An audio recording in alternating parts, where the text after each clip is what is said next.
আনার জন্য বিসমিল্লাহর বা থেকে নিয়ে সূরা নাসের শেষের সিন পর্যন্ত টোটাল তার উপরে বিশ্বাস স্থাপন করতে হয়। কিন্তু ঈমান যাওয়ার জন্য পুরো কোরআন শরীফ অবিশ্বাস করা লাগে না, একটা সূরা অবিশ্বাস করা লাগে না, একটা আয়াতকে অবিশ্বাস করা লাগে না। একটা আয়াতের যদি একটা অংশকে অস্বীকার করে অবিশ্বাস করে তাহলে তার ঈমান থাকতে পারে না। হাজিরিন, আল্লাহ পাক রব্বুল আলামিন পৃথিবীতে যত নিয়ামত আল্লাহ তাআলা দান করেছেন, সমস্ত নিয়ামতকে বাদ দিয়ে যদি আমরা আমাদের শরীরের দিকে তাকাই, তাহলে আমাদের শরীরে যতগুলি নিয়ামত আল্লাহ তাআলা দান করেছেন, এই শরীরের এই অসংখ্য অগণিত নিয়ামতের মধ্য থেকে যদি সামান্য একটা নিয়ামত আল্লাহ তাআলা কারো কাছ থেকে ছিনাই নেয়, যেমন ধরেন কোন একজন ব্যক্তি যদি পৃথিবীতে থাকা অবস্থায় যদি আল্লাহ তাআলা তার একটা হাত নষ্ট করে দেয়, যদি আল্লাহ তাআলা তার একটা চোখ নষ্ট করে দেয়, একটা চোখ আল্লাহ তাআলা তার কাছ থেকে নিয়ে নেয়, তাহলে ওই ব্যক্তিটা পৃথিবীতে সব থেকে দুঃখী মানুষের খাতায় তার নাম উঠে যায়। কিন্তু মুহতারাম হাজিরিন, এই সমস্ত নিয়ামত যদি কেউ হারায়, তাহলে সেই ব্যক্তিটা শুধুমাত্র পৃথিবীতে সব থেকে দুঃখী মানুষের খাতায় তার নাম চলে যায়। কিন্তু আল্লাহ তাআলা এমন একটা নিয়ামত আমাদেরকে দান করেছেন, যে নিয়ামতটা যদি কোনো মানুষ না পায়, তাহলে সে যেমনি ভাবে দুনিয়াতে সব থেকে দুঃখী মানুষের খাতায় তার নাম চলে যায়, ঠিক তেমনি ভাবে আখিরাতেও সে সব থেকে দুঃখী মানুষের কাতারে সে পড়ে যায়।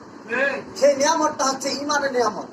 মুহতারাম হাজিরিন, আমরা যদি ইতিহাসের দিকে তাকাই, আমরা যদি আমাদের পূর্বপুরুষদের দিকে তাকাই, তাহলে ঈমানের নিয়ামতের জন্য তারা কি কোরবানি দিয়েছে, তাহলে সেটা আমরা স্পষ্ট দেখতে পাই।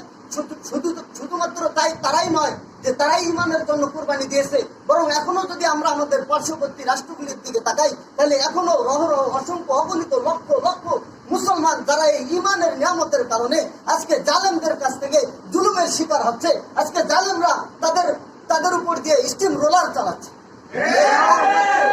একমাত্র কারণ হচ্ছে তারা ঈমানদার, তাদের ভিতরে ঈমান রয়েছে। মুহতারাম হাজিরিন, এই ঈমান কাকে বলে? ঈমান কি জিনিস? ঈমান কাকে বলে তার একটা ছোট্ট একটা আমি সংজ্ঞা বলবো, কেননা আমাদের দেশে বুদ্ধিজীবী বেশি। এত বুদ্ধি আমাদের দেশের মানুষের যে ঈমান কাকে বলে এই জিনিসটা ঢোকার মতো মাথায় জায়গা অনেক মানুষের কম আছে। মুহতারাম হাজিরিন, এই জন্য ঈমানের ছোট্ট একটা সংজ্ঞা আমি বলতেছি। ঈমান বলা হয় বিসমিল্লাহর বা থেকে, কোরআন শরীফের বিসমিল্লাহর বা থেকে নিয়ে সূরা নাসের শেষের সিন পর্যন্ত এই টোটাল তার উপরে বিশ্বাস স্থাপন করার নাম হচ্ছে ঈমান।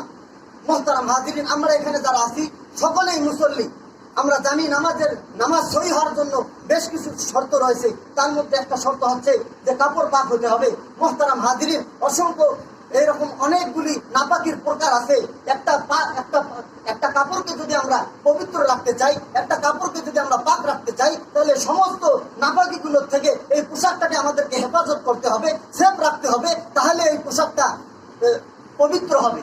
কিন্তু মুহতারাম হাজিরিন, এই পোশাকটা অপবিত্র হওয়ার জন্য কিন্তু সমস্ত নাপাকি লাগার প্রয়োজন নাই, সমস্ত প্রকারের নাপাকি লাগার প্রয়োজন নাই।